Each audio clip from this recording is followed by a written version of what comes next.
দেশের দুই প্রান্ত সাতক্ষীরা ও খাগড়াছড়িতে জ্বালানি তেলের সংকট এখন চরম ভোগান্তির কারণ হয়ে দাঁড়িয়েছে। সাতক্ষীরায় মঙ্গলবার সকাল থেকেই হঠাৎ করে বন্ধ হয়ে যায় অধিকাংশ পেট্রোল পাম্পে তেল বিক্রি।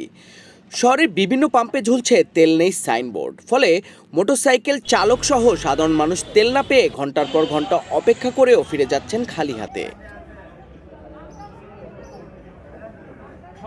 স্থানীয়দের অভিযোগ, জ্বালানির দাম বাড়ার গুঞ্জন ছড়িয়ে পড়ার পর কিছু পাম্প মালিক তেল মজুত করে রেখেছেন। বেশি দামে বিক্রির আশায় তারা আপাতত সরবরাহ বন্ধ রেখেছেন বলে ধারণা করা হচ্ছে। পাম্পে তেল থাকতেও তেল দিচ্ছে না, শুনতেছি ৬,০০০ লিটার তেল এইছে, কিন্তু তেলের বেলা ১ থেকে ১৫০ গাড়ি দেওয়ার পরে তেল ফুরাই গেছে।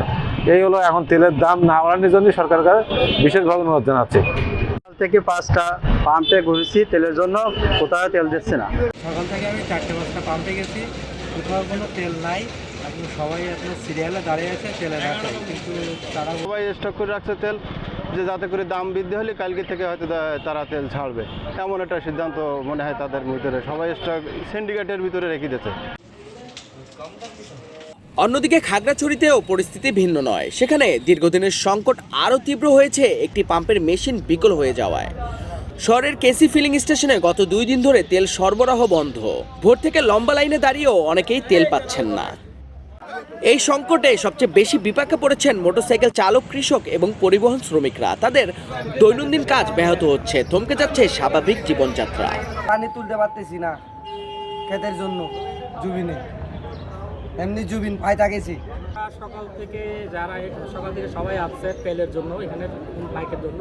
তো দেখা গেলো যে শুনলাম যে এখানে বেশিটা নষ্ট সকাল থেকে বা আজকে থেকে আর কি। তো এখন কখন ঠিক হবে এখনো উচিত না। আম বাগানে স্প্রে করার জন্য এই অকটেন দরকার ছিল, বুঝছেন। এই জন্য শুনছি এখানে তেল দেওয়া হচ্ছে। ওইখান থেকে লাইন দেখি, বিশাল লাইন দেখে আমি বোতল নিয়ে আসছিলাম এখানে। এখন মেশিন নষ্ট। জেলা শহরের পাশাপাশি উপজেলাগুলোতেও একই চিত্র দেখা যাচ্ছে বলে জানিয়েছেন স্থানীয়রা। ভুক্তভোগীদের দাবি, দ্রুত তেল সরবরাহ স্বাভাবিক করতে হবে এবং পাম্পগুলোর ত্রুটি মেরামত করতে হবে।